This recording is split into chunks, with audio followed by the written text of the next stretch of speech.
How to replace the heating elements. Replacing the heating elements on the Pelton Crane models is a pretty straightforward procedure. Tools required: standard screwdriver/wire strippers. Warning: turn unit off and unplug from outlet before proceeding. Disassembly. Remove the cabinet by removing the cabinet screws on both sides of the autoclave.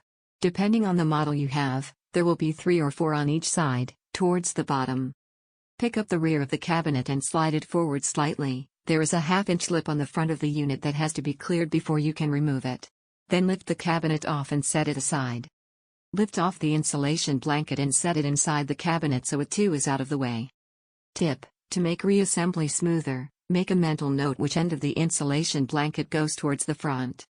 Surrounding the chamber are 3 bands, similar to oversized hose clamps. These bands are what holds the heating elements in place against the chamber walls. Tip: before proceeding, take a pencil and outline the top corners and left edge of the first heating element on the chamber and both sides of the bands. These marks will greatly simplify the reinstallation process. Unscrew the bands with a screwdriver, by turning in a counterclockwise direction. Unscrew them completely so the ends are free. Once all 3 bands are loosened, the heating elements will drop to the bottom of the platform. Pull the bands away from the heating elements and set them aside. Pull the heating elements towards you. The wires are still attached, so you will only be able to pull them out so far before disconnecting the wires. Tip: it's a good idea to take a moment now and mark or tag the wires you remove so you know where they come from. This will greatly speed up the reassembly. Under the heating elements is a backup plate. This functions as a bracket assembly to hold the elements in place and give them some protection. Remove the heating elements that are being replaced by unscrewing the screws holding the wire at each end of the element by turning them in a counterclockwise direction. Inspect all wires. Look for cracks, breaks or burnt spots. If any are found, replace that wire. We include 3 feet of new high-temperature wire with every element. Reassembly. Inspect and clean the outside of the chamber. Replace the old element with the new. If there is a copper plate under the old element being replaced, discard it. Attach the wires to the new element in the same fashion as the old element. Push the assembly back under the chamber. Now slide the pointed end of the bands under the bracket assembly holding the heating elements and around the chamber and reconnect any other wires you may have disconnected. Lift up on the assembly and start each band by pushing the pointed end into the head with the screw and turning the screws a few times to hold it in place. Then tighten each band until all slack is gone and the bracket assembly is snug but still movable.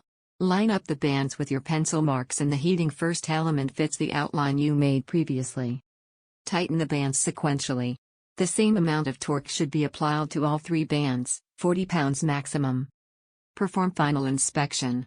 Verify that the curvature of the heaters matches the chamber and no gaps exist. Now plug the unit back up and run it through a cycle. Note: heating element contains a mica material with an adhesive that may cause an non-toxic smoke when initially energized. Heater installation should be performed in a well-ventilated area. Also, allow 10 to 15 minutes burn-in time. After burn-in time, retighten the tie-down bands. This will ensure better surface contact between heater and chamber. Excessive tightening of screws may cause heater to fail. It is recommended that the overtemperature switch, which mounts on flip-up tab on heater, be changed whenever the heaters are changed. If the autoclave functions as normal, turn it off and unplug it. Replace the insulation and replace the cabinet. Sterilizer questions answered. If you have any other questions, call us at 1-800-762-1586 or email us at info@sterilizers.com. There is more information you can find on sterilizers.com where you can call, email, WhatsApp, FB Messenger, or web chat.